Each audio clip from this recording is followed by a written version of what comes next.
আবারও বলছি, বারে বারে বলছি, যত জায়গায় গেছে, এই যে সম্মেলন করলাম সেখানে বলে এসছি ফেব্রুয়ারি মাসে নির্বাচন হবে।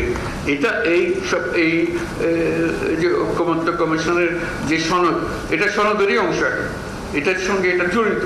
এটা এই যে আমরা ঘোষণা করলাম, সেই ঘোষণাকে আমাদের রক্ষা করতে হবে। এটা এমন না যে কথা বলে ফেলেছি, আচ্ছা ঠিক আছে 2 দিন পরে হলে কি হয়, ওরকম না। এটা ফেব্রুয়ারিতে হবে এবং ওই যে বারে বারে বলেছে এটা উৎসবমুখর নির্বাচন হবে।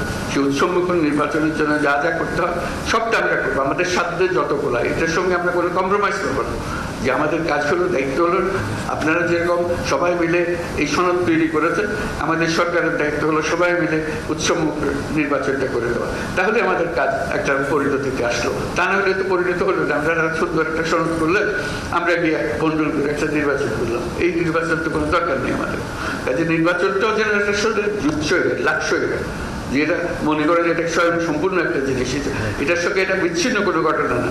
এটা সনদ এক জিনিস, নির্বাচন আর জিনিস, ওরকম যেন না হয়। ওই যে উত্তরণটা কিভাবে হবে সেটা নিয়ে প্রশ্ন উঠছে, সেটার উত্তরও ওর মধ্যে দেওয়া আছে। এই উত্তর নিয়ে আমরা সন্তোষজনকভাবে যাতে আমরা উত্তরণটা আমরা করতে পারি, যে অ্যাডপশনটা কিভাবে হবে, আমাদের ট্রানজিশনটা কিভাবে হবে, সেটাও আপনারা যেভাবে সিদ্ধান্ত দিয়েছেন সেভাবে আমরা অগ্রসর হবো।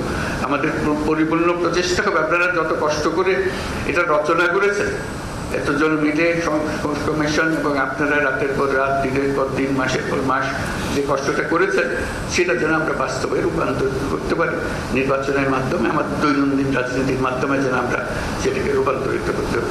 এই হলো আমাদের আশা। আগামী শুক্রবারে আমরা সেই আশাকে সারা জাতির সামনে নিয়ে আসবো। আজকে যে আশাগুলো আপনারা যে বক্তব্যের মাধ্যমে প্রকাশ করলেন, সেটা সারা জাতির মধ্যে ছড়িয়ে দিতে হবে।